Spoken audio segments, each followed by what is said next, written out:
Hi അസ്സലാമു അലൈക്കും, welcome back to Ramzi's tasty kitchen. ഞാനിന്നിവിടെ പഴംപൊരിയാണ് ഉണ്ടാക്കാൻ പോകുന്നത്. പഴംപൊരി എന്ന് പറയുമ്പോൾ എല്ലാവർക്കും ഉണ്ടാക്കാൻ അറിയുന്നതാണ്. നമ്മൾ 4 മണിക്ക് ചായൻ്റെ ഒക്കെ ഒപ്പം ഉണ്ടാക്കാറുള്ളതാണല്ലേ. പക്ഷേ ഈ പഴംപൊരി ഉണ്ടാക്കുമ്പോൾ അതിലൊരു പ്രത്യേക ചേരുവ ചേർക്കുന്നുണ്ട്.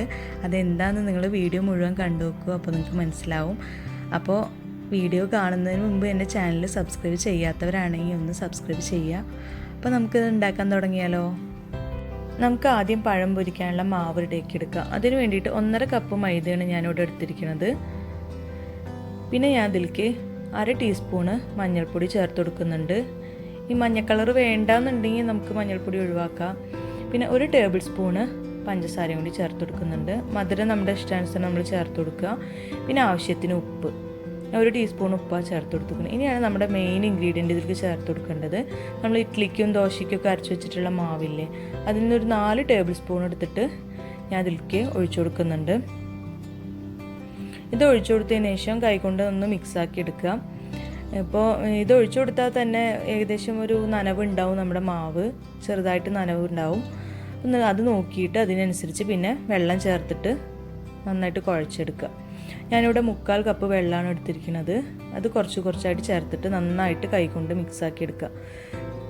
എന്നിട്ട് നമുക്കിപ്പോൾ പെട്ടെന്ന് കൈകൊണ്ട് മിക്സാക്കി എടുക്കാൻ പറ്റുന്നില്ല എന്നുണ്ടെങ്കിൽ ഇതെല്ലാം കൂടി നമുക്കൊരു മിക്സർ ജാറിലിട്ടിട്ട് അടിച്ചെടുത്താലും മതി.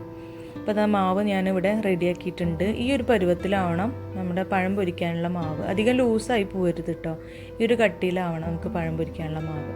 ഞാനിവിടെ വലിയ 2 നേന്ത്രപ്പഴമാണ് എടുത്തിരിക്കുന്നത് പൊരിക്കാനായിട്ട്. ഇത് നടു മുറിച്ചിട്ട് ഇങ്ങനെ ഇതേപോലെ സ്ലൈസ് ചെയ്ത് വെച്ചിട്ടുണ്ട് ഈ ഒരു പാകത്തിൽ. ഇനി നമുക്കിത് ഫ്രൈ ചെയ്തെടുക്കാം. ഞാനിവിടെ റിഫൈൻഡ് ഓയിലാണ് എടുത്തിരിക്കുന്നത്. ഓയിലൊക്കെ നന്നായി ചൂടായി വന്നിട്ടുണ്ട്. നമുക്ക് ഈ പഴത്തിൻ്റെ കഷ്ണങ്ങൾ നമുക്ക് ഈ മാവിൽ മുക്കിയിട്ട് ഫ്രൈ ചെയ്തെടുക്കാം.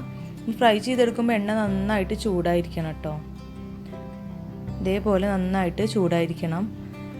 ഇട്ടുകൊടുത്തതിന് ശേഷം ഒന്ന് ചെറുതായിട്ട് ഫ്ലെയിം കുറച്ചാൽ മതി.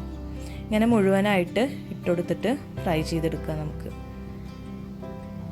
അപ്പോൾ അത് ഏകദേശം ഒരു സൈഡ് ഫ്രൈ ആയി വന്നിട്ടുണ്ട്. അപ്പോൾ അതാ നല്ല പൊള്ളച്ച് വന്നിട്ടുണ്ട് നമ്മുടെ പഴംപൊരി, കണ്ടാൽ തന്നെ മനസ്സിലാവും.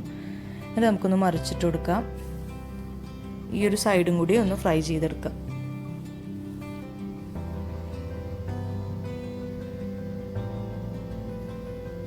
അപ്പോൾ ഇതാ നമ്മുടെ പഴംപൊരിയൊക്കെ ഒരുവിധം ഫ്രൈ ആയി വന്നിട്ടുണ്ട്. നമുക്കിത് എണ്ണയിൽ നിന്ന് കോരി മാറ്റാം. എണ്ണയിൽ നിന്ന് ഓരോന്നോരോന്നായിട്ട് എടുത്ത് മാറ്റിയതിന് ശേഷം നമുക്ക് എണ്ണ വാരാൻ വേണ്ടി വെക്കണം. അല്ലെങ്കിൽ പിന്നെ ടിഷ്യൂ പേപ്പറിൽ ഒന്ന് പരത്തിട്ടാൽ മതി. എന്നിട്ട് നമുക്ക് പ്ലേറ്റിലേക്ക് ഇത് വെച്ച് കൊടുക്കാം. അപ്പോൾ അതാ നമ്മുടെ പഴംപൊരി ഇവിടെ റെഡി ആയിട്ടുണ്ട്. നമുക്ക് 4 മണിക്ക് ചായൻ്റെ ഒക്കെ ഒപ്പം നല്ല ടേസ്റ്റാണ് ചൂടോടെ കഴിക്കാൻ. അപ്പോൾ എല്ലാവരും ഈ രീതിയിൽ ഉണ്ടാക്കി നോക്കുക, എല്ലാവർക്കും ഇഷ്ടമാവും. ഇനി അടുത്ത വീഡിയോയിൽ കാണാം. Thank you for watching.